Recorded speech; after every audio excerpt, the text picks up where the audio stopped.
Onko Jesse ainoa poika, joka ei? Eikö teidän joukkueessa ole muuta tulossa? Ei. Joo. No niin. Alright.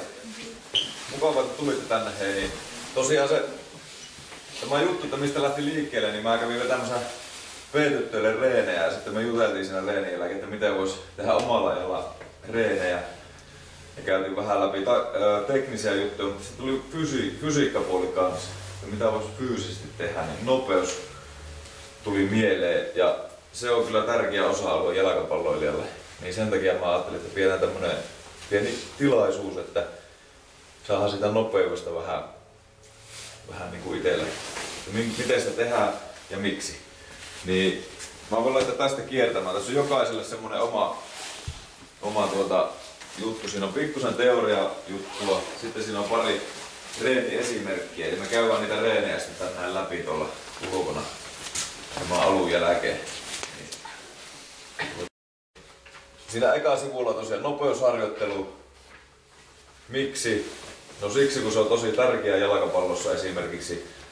Jos mä oon vaikka kisassa jonkun kanssa, mulla on vaikka 20 metrin päässä pallo menee ja meillä on kisa, että kumpi ehtii ensin. Jos mä oon nopeampi, niin mä ehdin siihen ensin ja saatan vaikka päästä tekemään maali. No sitten nopeudesta sillä, että mitä se nopeus on, niin se on sitä, että me juostaan kovaa suoraan eteenpäin. Se on esimerkiksi yleisurheilu, juokset 100 metriä. Usain Bolt, se painaa 100 metriä täysillä eteenpäin. Mutta jalkapalloilija ei aina tee sitä, vaan meillä on aika paljon sitä suunnanmuutoksia. Jos mä lähden johonkin suuntaan, hyökkäjä muuttaa suuntaa, mä lähden perään puolustajana. Mulla pitää olla nopea siinä suunnanmuutoksessa. Mulla pitää joskus juosta sivuuttain, joskus vaikka taaksepäin. Aika paljon erilaisia liikkeitä. Niin siksi jalkapalloilijan nopeusharjoittelussa on hyvä tehdä näitä kaikkia juttuja. Eli monipuolisesti. No sitten mikä on tosi tärkeä kanssa on se, että on ajatus nopea. Koska jos Usain Bolt laitettaisiin vaikka jalkapallokentälle ja sillä pitäisi reagoida johonkin pelitilanteeseen, niin se ei välttämättä jalkapallosta ehkä tiedä niin paljon, vaikka se tykkääkin jalkapallosta, mutta se ei pysty välttämättä reagoimaan niin nopeaseen tilanteeseen, että jos vaikka Jesse olisi Usain Boltin kanssa kaksinkamppailutilanteessa ja pallo yhtäkkiä tulisi johonkin näin, niin voi olla, että Jesse olisi ensimmäinen siinä, koska nämä pystyisit ymmärtämään, että mitä siinä on tapahtumassa siinä tilanteessa. Eli ajatus täytyy käydä nopeaa kanssa. Ja niitäkin juttuja pikkusen käydään tuossa läpi, että miten voi sitä reagointikykyä ja tämmöistä kehittää. No käydään sitten nopeusharjoittelun periaatteet läpi. Siinä on 8 nyt erilaista tärkeää periaatetta, jotka on hyvä muistaa, kun niitä tekee. Koska sitten jos niitä ei muista ja tekee vähän eri lailla, niin voi olla, että te ette harjoita nopeutta, vaan esimerkiksi nopeuskestävyyttä tai kestävyyttä. Ja teistä voi tulla kestäviä ja jaksaa juosta pitkään, mutta ette ehkä ole välttämättä sitä nopeutta sitten kehittynyt. Niin sen takia on hyvä muistaa nuo periaatteet. Eli ensimmäinen on suorituksen nopeus. Nyt kun siksi mä kysyin Taru sulta, että oletko vetänyt täysillä ne 20 metrin spurtit. Kysyin sen takia, että suoritustapa täytyy olla maksimaalinen tai hyvin lähellä sitä, kun teette nopeutta. Eli nyt kun me mennään tuonne ulos, niin ihan sama mitä me sitten tehdäänkään siellä siinä nopeusharjoitusosiossa, niin silloin täytyy niin ladata kaikki siihen juttuun ja mennä täysille. Sitten toinen on tuo suorituksen kesto. Niin paljonko se on? Näettekö se? 1-6. Joo, 1-6 sekuntia. Se on tosi lyhyt aika. Ja se on sillä lailla just, että jos mä haluan nopeutta kehittää, mä juoksen vaikka 200 metrin spurtin, niin se on aika pitkä matka. Se voi olla lyhytkin, se voi olla 10 tai 20 metriä sitten, jos mä haluan nopeutta kehittää. Että se on oikeasti alle 6 sekuntia. Joskus se voi olla yli, joku 8 vai 10 sekuntia. Sekin on vielä, kyllä sekin vielä kehittää nopeutta, mutta ei mielellään yli siitä. Sitten kolmas on tuo palautus. Tämä on tosi tärkeä asia, mikä monesti unohtuu, kun halutaan liian kiireellä tehdä. Niin siellä nyt on näin, että toistojen välissä palautus 2-9 minuuttia ja sarjojen välissä 6-12 minuuttia. Eikö kuulostikin aika pitkiltä ajoilta? mitä jos mä vien vaikka 50 metrin spurtin ja mä sitten 10 minuuttia oottelen vaan ja näin, niin se on aika pitkä aika. Mutta se on aika maksimi se 10 minuuttia, että ei tarvi aina olla niin pitkä se palautus. Ja sitten tämä on tärkeää nyt valmentajille varsinkin, että sitten jalkapallon harjoituksessa kun me tehdään tuota nopeutta, niin kompromisseja ei ole hyvä tehdä, mutta silloin joutuu vähän ehkä miettimään, että voinko mä 10 minuuttia vaan odottaa seuraavaa suoritusta, koska sittenhän mä ei jalkapallon aikana tehdä kuin jonkun muutaman spurtin ja se on siinä. Niin kyllä se kehittää vielä nopeutta silloin, jos mä vedän vaikka 5 sekunnin suorituksen ja niin kuin tuolla sanotaan, niin noin 5-kertaisen palautuksen. Eli silloin se olisi 25 sekuntia, 30 sekuntia. Niin sekin vielä kehittää nopeutta, mutta jos ihan puhasta nopeutta haluaa kehittää, niin kyllä silloin vähän pitempi palautus on hyvä. Ja tärkeää muistaa siinä palautuksen aikana, että se ei ole palautusta, että jos mä nyt käyn vetämässä 10 metrin spurtin, mulla on 2 minuuttia ajatellut, että mä palauttelen ja mä siinä kikkailen ja hulluna teen kaikkea siinä välissä, niin silloin näet palaudut täysillä. Vaan se palautus täytyy olla vaan semmoista ihan rauhallista himmailua vaan sinne, juttelet vaikka kaverin kanssa. Heidi ja Sanna voi jutella siinä kaikkea ja sitten pari minuutin päästä taas uudestaan täysin. Sitten toistojen määrä, niin tuossa nyt on maksiminopeusharjoittelussa 5-10. Eli ei tarvitse mitään älytöntä määrää tehdä. Kuinka paljon näitä Rosanna, että on näitä 5 kertaa. No niin, sekin on riittävä, sillä pystyy kehittämään nopeasti. Ja sitten tuossa on semmoinen sana kuin submaksimaalinen harjoittelu, niin tietääkö joku mitä se tarkoittaa? Semmoinen sana on hirviö. Se tarkoittaa semmoista, että jos mennään vähän alle sen 100%, eli ei ihan täysillä, niin semmoisessa harjoituksessa voi olla pikkusen enempi toistoja. Jos mä vaikka juoksen kiihdytysjuoksuja, vaikka 80% tai 90%, mä haluan vaikka juoksutekniikkaa parantaa ja mä haluan juosta hyvällä askeleella ja mä en juoksi ihan täysin, niin silloin voi vetää vähän enemmän niitä toistoja. No, palautuminen, tosi tärkeä juttu. Jos teillä on vapaapäivä tai rauhallinen harjoitus, niin semmoisen jälkeen kannattaa käydä nopeutta silloin kun on freesinä. Silloin kun tuntuu, että nyt mulla on paljon energiaa ja mä jaksan tehdä paljon ja kaikkea, niin silloin nopeusharjoitus on hyvä tehdä. Sitten jos on tosi väsynyt, eikä tuntu, ettei saa oikein kropasta mitään irti tai vaikka nukkunut huonosti tai näin, niin se nopeus ei ihan yhtä hyvin sitten kehity. Voi kehittyä, mutta parhaiten kehittyy silloin kun on aivan freesinä ja palautuneena. Ja coacheille sitten tiedättekin varmaan tämä, että niin palautuminen on tärkeää tehdä, mutta sitten toinen se, että treeni alkuun, silloin on kaikista freeseimpänä nopeutta varten hyvä alkulämmin ja sitten se nopeusosio siihen, niin silloin räjähtää. No sitten tahdonvoiman käyttö on tärkeä. Se tarkoittaa sitä, että nyt kun me mennään tuonne ulos, niin sama kuin se 100% tekeminen, eli mä oikeasti keskityn siihen juttuun. Kun mä lähden juoksemaan vaikka 10 metriä, niin mä keskityn siihen. En mihinkään muuhun ympärillä, vaan justiin siihen asiaan. Ja sitten teen täysillä justiin sen, mitä olen tekemässä. Sillä, että välillä niin vaihtelette niitä vaikka matkoja tai sitä askelpituutta ja mahdollisimman paljon erilaisia ärsykkeitä, erilaisia reenejä. Siellä missä nyt teillä näkyy, ei tarvitse nyt alkaa katsomaan, mutta siellä on teillä harjoitusesimerkit, se 1 ja 2, niin siinä on muutamia erilaisia vaihtoehtoja, mitä voitte reenata. Niin kannattaa niitä kaikkia tehdä. Jos tekee vain yhtä koko ajan pitkään, niin silloin kroppa tottuu siihen liikaa ja sitten se ei enää niin paljon hyödyllä. Sitten viimeinen on tärkeä, niin lajiomaisuus. Se tarkoittaa sitä, että meillä olisi hyvä tehdä asioita samalla lailla kuin me tehdään kentälläkin. Me ollaan paljon jalkojen päällä, me juostaan paljon ja tehdään niitä suunnanmuutoksia ynnä muita, niin niitä on hyvä reenatakin sitten. Että jos me nyt vaikka ajatellaan, että korkeushyppäjät reenaa paljon semmoista, että ne hyppää korkealle ja ne pääsee sitä yli siitä rimasta.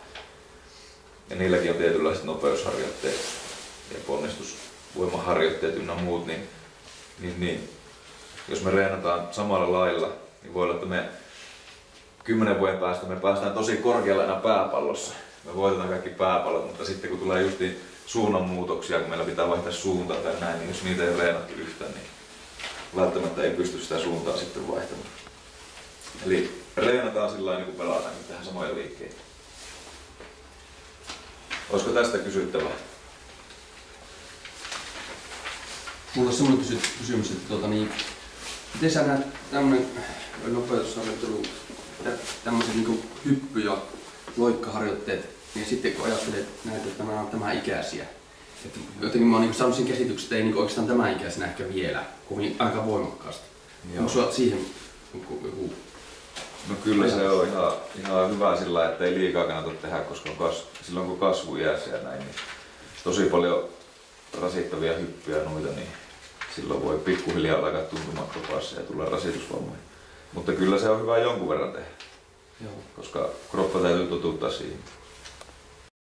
Jos sä laittaa sen ajan korkealle, silloin se on paljon rasittavampi esimerkiksi selälle, kun tulet alas sitä ja hyppäät vaikka uudestaan. Niin se ei ole siinä kasvuiässä niin terveellistä, mutta sitten joku loikka, missä nää ilman aitoja hypit vaan eteenpäin, joku tasaloikka vaikka, niin ei se välttämättä niin paljon sitten, ei tule sitä iskua. Mutta loikkia on erilaisia, että voi miettiä semmoista loikkaharjoitusta, jos ei tule niin paljon sitä iskua tai tämmöistä.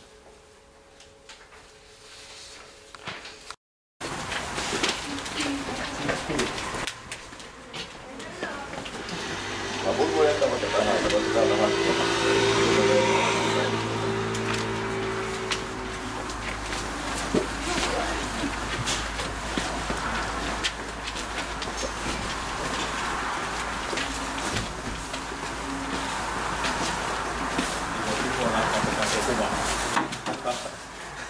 Ai sulla oli samat aivan.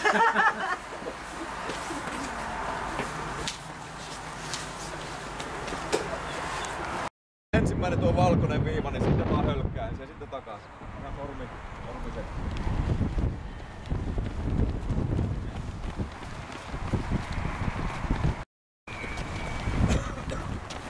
Bye. Sormahan roskin on tähän.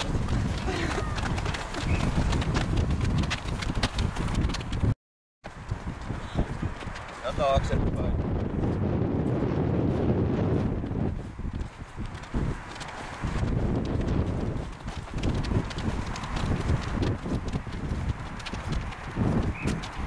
Onko joku käynyt yleisurheilukilpailussa? Taru on käynyt. Onhan aika monikin käynyt. On kierto. Hyvä.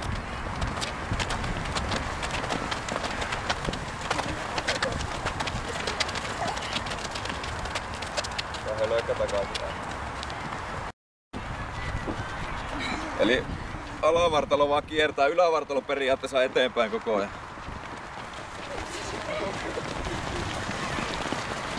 Joo, aivan hyvä. Mukaan siihen vielä yläkroppaan.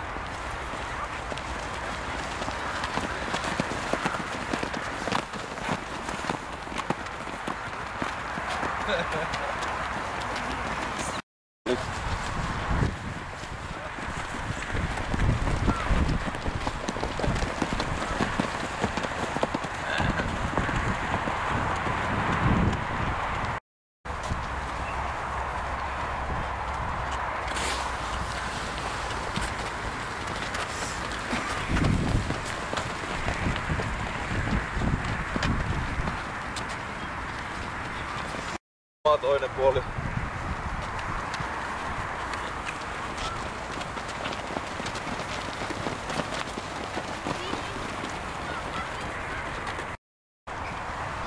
Hyvä.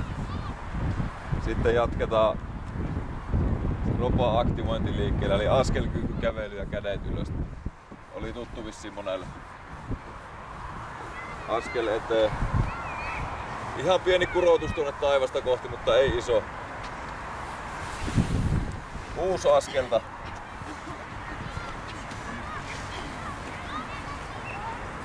Hyvä. Varpaat polvet osoittaa eteenpäin koko ajan.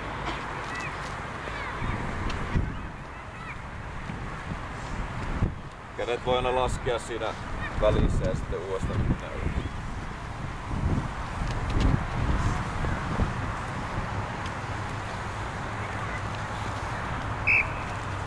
Muistakaa varpaat osoittaa eteenpäin. Polvi osoittaa eteenpäin. 6 askelta.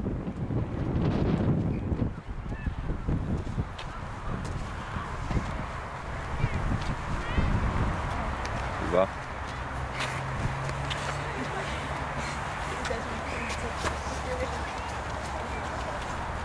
Miestä. 6 askelta yli. Oletteko te tehnyt joukkueessa näitä? Joo. Onko nuoremmat tehnyt? No niin, hyvä. Sitten jatketaan. Jälleen 6 askelta. Kädet suoraan eteen ja taaksepäin. Vastakkainen käsi, vastakkainen jalka. Hyvä. Jättäkää väliä vähän aina siihen seuraavaan. Ei oo kiirettä. Loistavaa.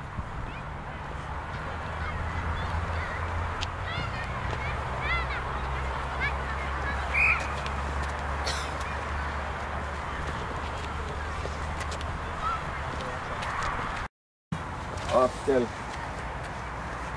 Vastakkainen käsi tuonne kantapäätä kohti ja toinen käsi tuonne yläviistoon.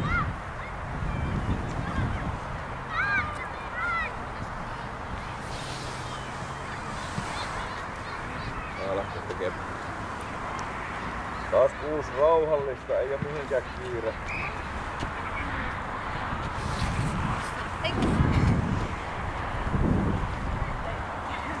Se on se vastakkainen käsi aina menee sinne taakse. Mikä on sillä vasen jalka takana, niin oikea käsi sitten taakse.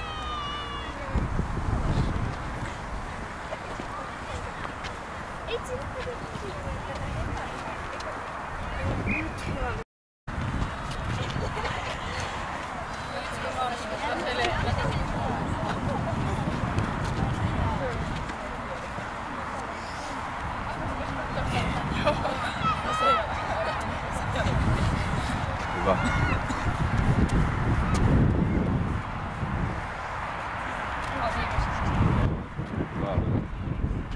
Sitten viimeinen näitä askeleita niin sivulle.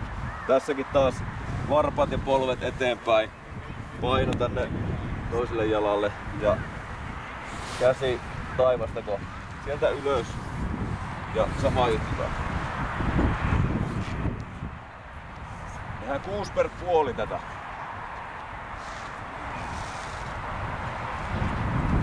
Ei tarvitse ottaa mitään älyttömän isoa askelta, semmonen rauhallinen.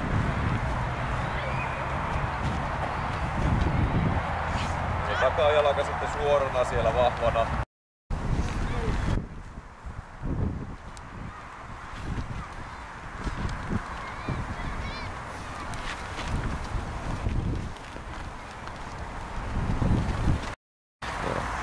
Muistakaa varpaat osoittaa eteenpäin, polvet myös. Pikkusen keskivartalon hallintahommia, eli ensin Hoover, onko tuttu? Eli mennään tälleen. Voi aloittaa aluksi polviltaan. Hyvä hallinta tänne keskivartaloon. Sitten mä voin nostaa polvet tuolta irti tuolta maasta ja mä jään tämmöiseen asentoon. Ja tässä kattokaa sitten, että ei ole pylly liian ylhäällä eikä liian alhaalla näin, vaan hyvässä vaaka-asennossa. Siellä alkaa hallinta pettää ja vaikka pylly laskemaan alas, niin lopettakaa sitten se.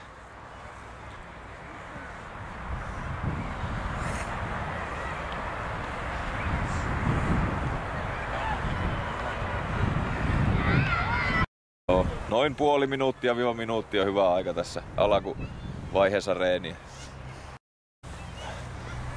Täällä mä näytän sen versio mitä tehdään, eli mennään tälleen. Mutta jos tämä tuntuu liian raskaalta tälleen, niin tästä voi toisen jalan laittaa tuonne tuollain koukkuun, se on vähän kevyempi. Tässä lantio eteen. Se on oikea tekniikka. Ei jätetä sitä tuonne taakse, vaan lantio eteen ja sitten voitte taas omaan tahtiin tehdä kummankin puolen. Laskekaa vaikka hitaasti 10 tai 15, niin se on varmaan hyvä. Muistakaa, jos alkaa heti väsymään sillai normiasennossa, niin laittakaa se alempi jalka koukkuun.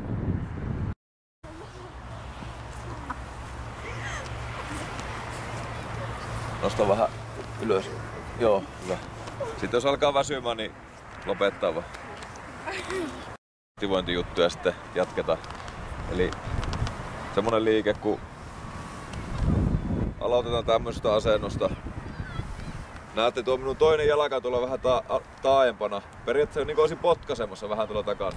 Kädet yllällä ja siitä mä tuun hitaasti tämmöiseen rutistusasentoon. Taas takaisin ja rutistus. Jokainen 10 kertaa vasemmalla jalalla, 10 kertaa hitaasti oikealla jalalla. Mä vähän niinku kurotan omenoita puusta tuolta ensin ja sitten pieni rutistus. Kurotus ja rutistus. Ei tarvi kurottaa liikaa, ihan pieni vaan riittää ja sitten siellä. Jatkakaa vaan omaan tahtiin. Kun te tuutte sen rutistusasentoon, niin yläkroppaa kans vähän rutista. Ei jää tänne ylös, vaan pieni rutistus sieltä, niin saadaan aktivoitua vatsalihakset.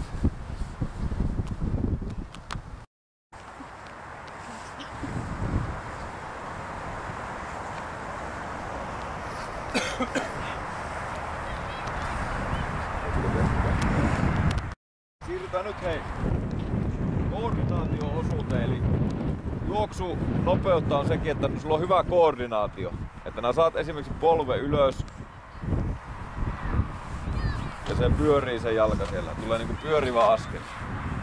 Ja nyt haetaan vähän sitä, eli haetaan ensin polvennoston kävelyn ja polvennoston juoksun kautta vähän sitä semmoista, että saadaan lantio ylös ja polvi ylös siinä juoksussa. Eli aluksi kävelette tähän siniselle viivalle polvennoston kävelyä, lantio ylös ja eteen ja siitä vaan rauhallinen polvennoston kävely. Sitten kun tosi sinisellä viivalla, niin siitä sitten lähdette pieneen polvennoston juoksu.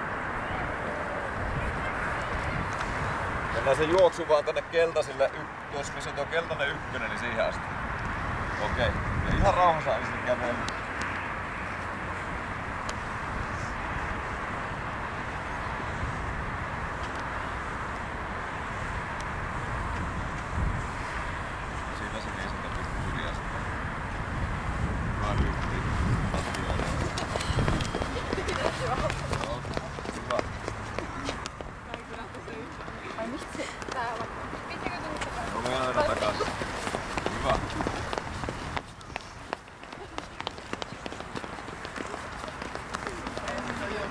Ja polvennosto juoksuu, niin missä lantio on, se herkästi jää vähän tänne taakse ja alas, kun me ollaan jalkapalloilijoita, meillä pitää liikkua tässä asennossa. Ja tässä nyt yritetään, että saadaan vähän ylemmäs sitä ja sitä kautta myös tehokkaasti polvi ylös.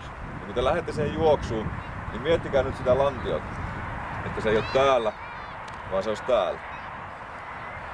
Sen oppii tuntemaan sitten pikkuhiljaa. Se aluksi sitä ei hoksaa, mutta sen oppii kyllä. Nyt mulla on huonosti, nyt mulla on hyvin.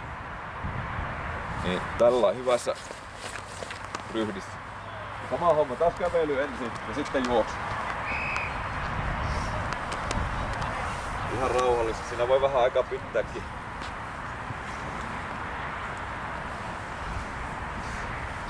Loistavaa. Loistavaa. Jos syksyllä on vielä jotkut yleisurheilukisat, niin me lähdetään sinne viettijoukkueen. Kahti. Ei tarvi mennä huippunopeaa, mutta hyvällä laadulla. Torvi nousee vaakatasoon, lantia pysyy edessä ja ylhäällä.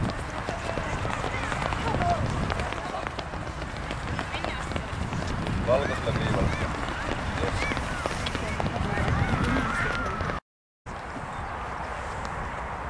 Kantavat pakaraa, mitä mä monesti tähän alkuverittelyssä, mutta tämä on ehkä eri ajatus. Tämä on koordinaatioharjoitus nyt. Eli kantavat pakaraa.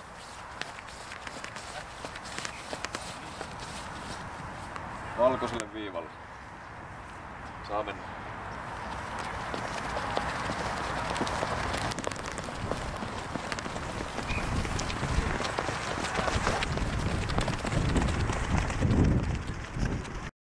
Rytmi siihen.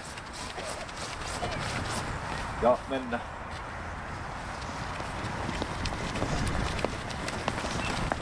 Kädet rytmittää.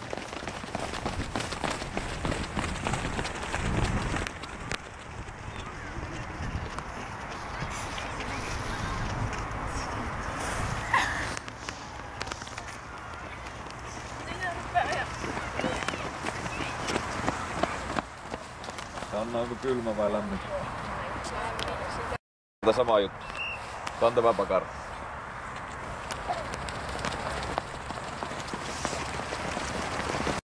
Tähän koordinaatio-osuuteen liittyen ja sen jälkeen siirrytään nopeusosiaan tuonne portaille. Ja mitä me tarvitaan sitten myöhemmin suunnanmuutoksessa, niin me tarvitaan sitä, että pakaralihas toimii hyvin. Ja nyt käydään ihan pikkusen läpi sitä. Niin seuraavaksi te tulette menemään vasen kylki eellä tuonne. Ja mä näytän miten, eli menette tämmöseen normihaara-asentoon ja kyykkyy. Se on aika syvälläkin kyykyssä, mutta ei aivan 90 astetta, nyt on aika näin. Siitä vaan sivu askeli. Ja tämä jalka tänne suoraksi. Ja aktivoitte tämä pakaralihan. Ja muista suunnanmuutoksessa, suunnanmuutoksessa, ja kun me lähdetään sivulle juoksemaan, niin se on tärkeä. Muistakaa kädet mukana.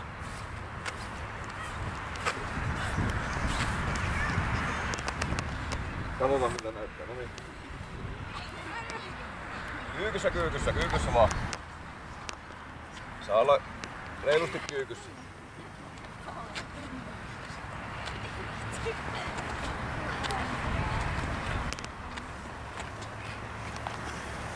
Siihen keltaiselle riittää.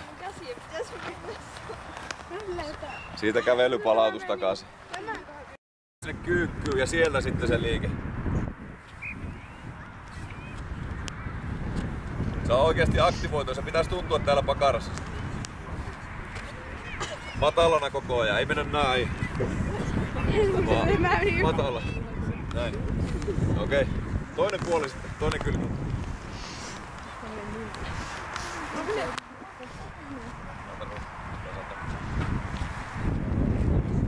Ei tarvi olla liian pitkä se askel sinne, ihan normi.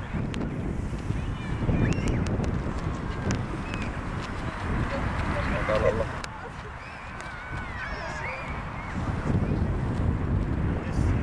Vähän lyhyempi.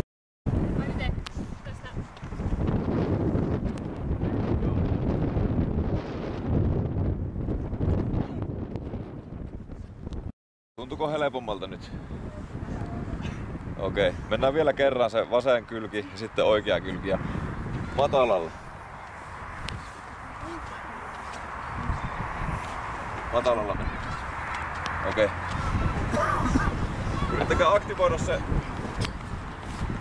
Nyt kun te menette vasen kylki eilen, se oikea jalka työntää sen eteenpäin. Tuonne vihreälle tötsälle kiihdytys ja siitä kävelemällä tuonne portaille. Siellä jatketaan sitten nopeutta. Niin omaa tahtiin vaan semmonen rauhallinen kiihdytys ja sitten portailla jatketaan. Voi lähteä siitä aivan omaan tahtiin. Aluksi rauhassa, sitten pikkusen nopeammin. Ja ihan rauhassa aluksi.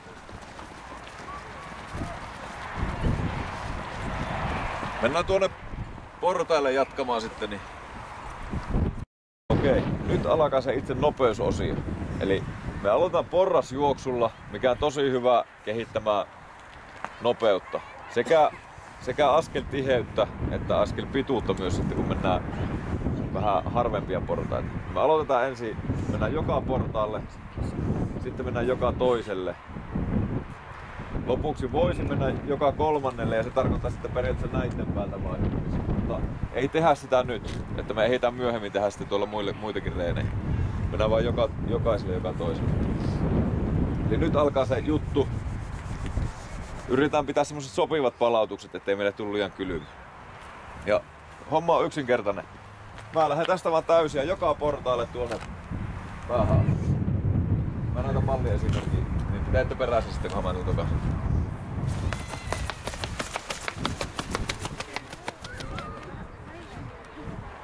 Perään, jättäkää vähän väliä.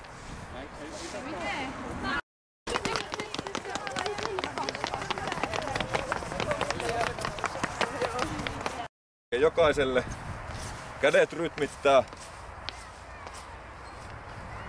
Toinen kerta on jo helvetin. Sitten mä oon Noorasta kattonut palautuksia. Noora rupesi kellon päälle. Mitäs veikkaa sen? Paljonko? 30 sekuntia. Vaan 30 sekuntia. Nyt on mennyt minuutti. Eli se on ehkä se minimi semmonen juttu, mikä voisi olla palautus. Mutta tehdään nyt tässä reenissä, niin otetaan 1,5 minuuttia ja sitten Noora voi lähteä. Hyvä. Yes. Muistakaa nyt tikkaa nopeasti.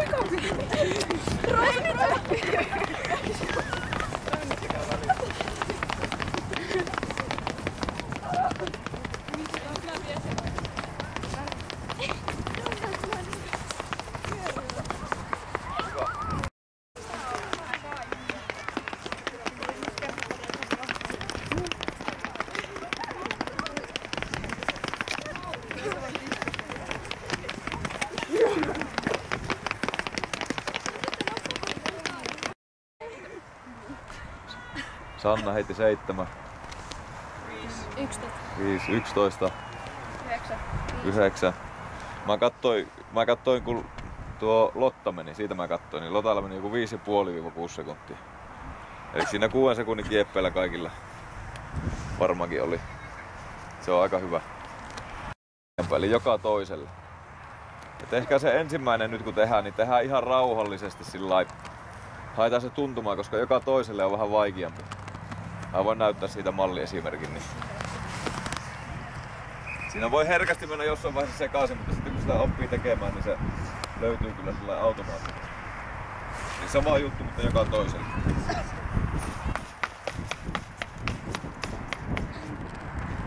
Mistä tuntuu hyvä hypätä? Mä en oikeesti näe niitä portaita. Se on Suvi. Se istuu sillä on. Hyvä. Jos menee sekaisin, niin hakee uudestaan sen rytmin, että ei se haittaa.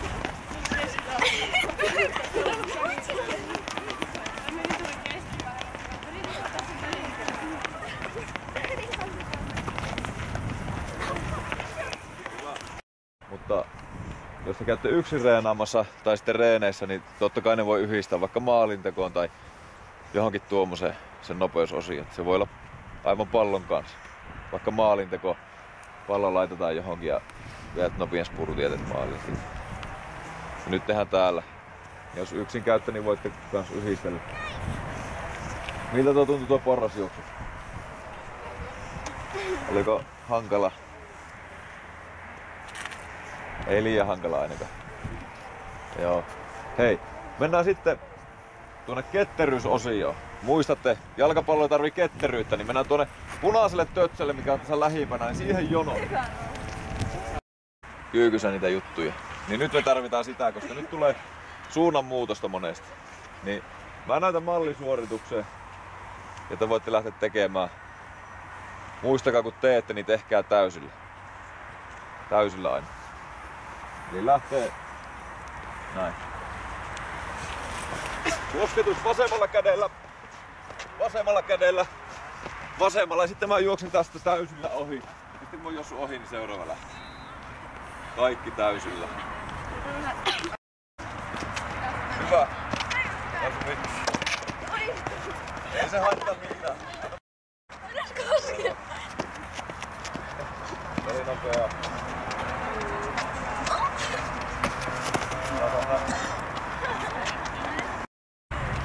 Lähdekö mä tästä heti suoraan? Yes.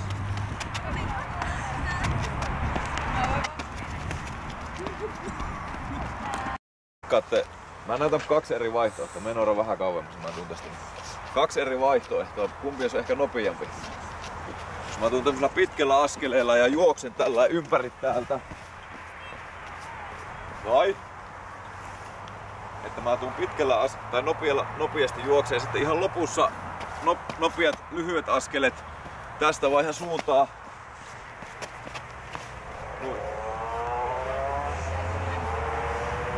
Lottomäinen se toinen, mitä riittää? Jälkimmäinen. No joo, mä uskoisin niin, että se jälkimmäinen nopeampi. Eli kun te tuutte tuohon lähelle tuota tötsää, niin silloin lyhyemmät askeleet. Ja sitten kun te ootte siinä tötsällä, niin sitten muistakaa se mitä me reenattiin tuolla. Hei. Te ootte tässä tötsällä, mulla on vasen jalka tässä, mä kosken tähän. Tästä mä ponnistan samalla lailla, kun mä ponnistin siinä reenissä mitä me tehtiin näin. Mä käytän tää pakaralihasta.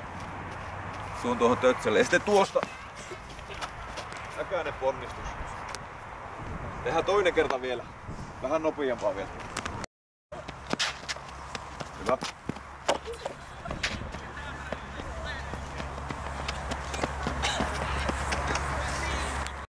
Hei, nyt on nopea, nyt on tosi nopea. Hienoa, hienoa. Ei nyt, mikä se on? Vastapäivää, vastapäivää. Onko valmista? Yes, ja nopeasti mennään taas. Hyvä. Hyvä. Yes. Hyvä. Loistavaa. Hyvä, tule vaan. Hyvä.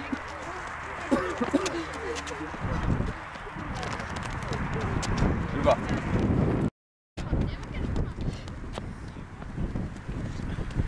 Nopeasti. Loistavaa. Hienoa. Kavera, tulee. Hyvä. Loistavaa. Ei ikinä pystytte nyt. Sama juttu. Niin nopea kuin ikinä pystytte. Okei, let's go. Hyvä. Loistavaa. Loistavaa, hei. Täältä päin se. Vai tuolta niin Heistä katsottuna vasen. Okay. Askelti ja askelpituuksia niitä. Joo, hyvä. Se mitä siinä ei ollut, niin oli se, että myöskin erilaisilla niin kuin ärsykkeillä sitä nopeutta niin kuin vaikka lähtöjä harjoittaa kuuluärsykkeellä tai näköärsykkeestä tai vaikka tuntoärsykkeestä. Se on niinku semmonen eri aisteja herätellä. Niin tämä on sitä ajattelua nyt. Tämä on sitä, että tietokone toimii nopeaa. Niin, mitäs veikkaatte, kuinka paljon, jos jalkapallopeliä ajattelette, niin minkä aistin kautta te eniten ehkä reagoitte? Näköä on täällä hehkutettu paljon ja kuulua vähän. Mitäs sillä takana? Mitä? Näkö. No kyllä se näkö on aika tärkeä jo. Paljon koko ajan katsotaan, niin sitä käytetään eniten. Sitten on tietysti tuntoaisti, jos mä vaikka taistelen, niin mä tunnen missä on vastustaja. Näin. Ja sitten mä myöskin kuulen joskus asioita. Mutta nyt reenata sitä näköaistia. Eli tapahtuu näin. Jari auttaa meitä tuossa, niin lähette semmonen 80% juoksu, eli aika nopea lähette tuota ekaa tötsää kohti. Jari on tuolla näyttämässä sitten tötsiä. Hän nostaa punaisen tötsän, niin lähette täkyllä vasemmalle. Hän nostaa keltaisen tötsän, niin lähette täysillä tuonne oikealle tuota tötsää kohti. Ja sinne tötsälle asti kiihdytys ja sen jälkeen rauhallinen kävelypalautus.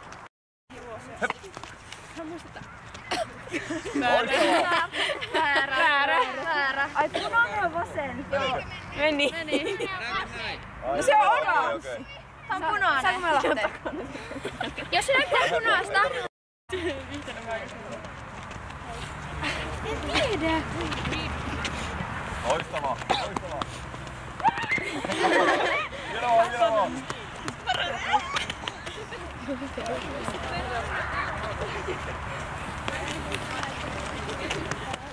Hienoa.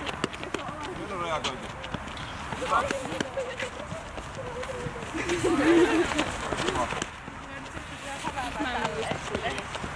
Punainen.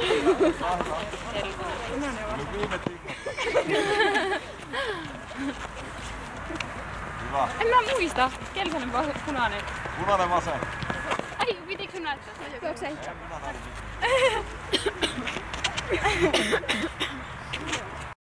Joo, eli lähdetään sitten siitä. Sama juttu. Jes. Omaan tahtiin. Ai saa mennä? Joo. Hyvä.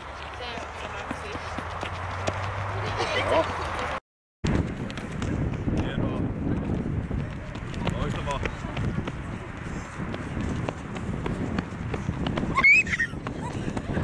Hyvä korjaus oli.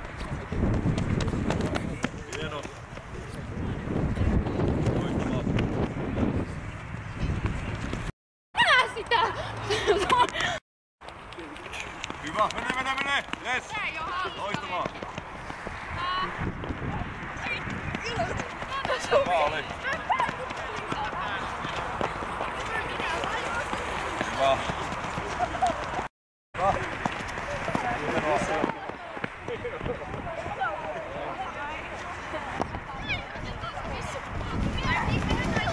Eikö lähtee käestä?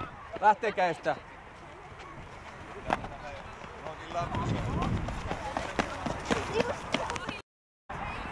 Joo.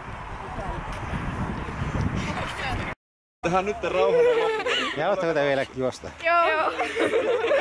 Näistä käydään lyhyesti sisällä vaan. Eli lähdetään ihan rauhallinen hölkkä, ihan tosi rauhallinen. Yhdessä liikkeellä vaan.